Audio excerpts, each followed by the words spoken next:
السلام عليكم ورحمة الله وبركاته. الحمد لله وحده والصلاة والسلام على رسول الله وبعد. فأعوذ بالله من الشيطان الرجيم فاعلم أنه لا إله إلا الله واستغفر لذنبي إلى آخر الآية.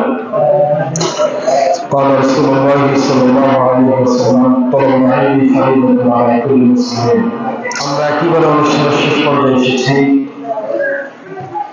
যে কথাগুলো বলা উচিত ছিল সবগুলো হয়ে গেছে। আমাদের শাইখ শামীম হাফিজাহুল্লাহ উনি বেশ কিছু দিক নির্দেশনা দিয়েছেন যেগুলো আমি মনে মনে ভাবতেছি না। পাশাপাশি আমাদের ভাইস প্রিন্সিপাল একেবারে সমাপ্ত করে দিয়েছে। এখানে আর কোনো কথা বলার কিছুই নেই। মাশাআল্লাহ, হাইয়াকাল্লাহ, জাযাকুমুল্লাহ খাইরান। আমরা তারপরেও দুই একটি কথা, আব্দুল্লাহ ইবনে আব্বাস রাদিয়াল্লাহু তাআলা আনহু তিনি বলতেন যে মানহুমানে, দুই শ্রেণীর লোভী ব্যক্তি, লা ইশবাআনে, যারা কখনো পরিতৃপ্ত হয় না। দুই শ্রেণীর লোভী ব্যক্তি যারা কখনো পরিতৃপ্তি অর্জন করতে পারে না। এক, তালিবু ইলমিন, যে ইলম অনুসন্ধান করে। ওই লোভী ব্যক্তি, যেই ব্যক্তি কি করে, ইলম অনুসন্ধান করে। ইলমের সাগরে যখন সে ডুব দেয় তখন সে পরিতৃপ্ত হতে পারে না। সাগরে সাঁতার কাটতে কাটতে তার জীবন চলে যায়।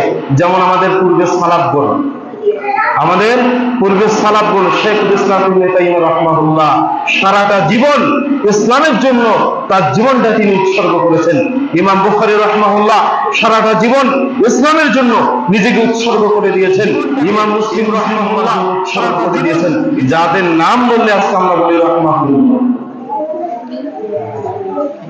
আল্লাহ সুবহানাহু ওয়া তাআলা তাদেরকে জান্নাত দান করুক, আল্লাহুম্মা আমিন। এক শ্রেণীর লোক, এরা কখনো যদি প্রকৃত ইলমকে তারা অর্জন করতে যায়, এরা ইলম কখনো অনুসন্ধান করে শেষ করতে পারবে না।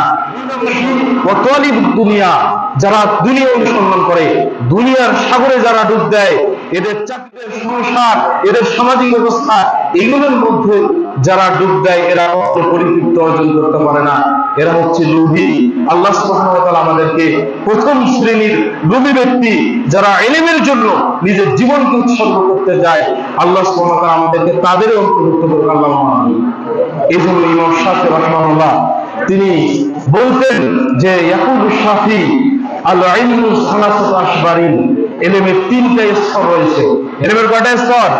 তিনটা স্তর রয়েছে। ইমাম শাফিঈ রাহিমাহুল্লাহ বলেন, মান দাখালা শিবরাল আউয়ালা, যেই ব্যক্তি প্রথম স্তরে পৌঁছাবে, প্রথম স্তরে প্রবেশ করবে,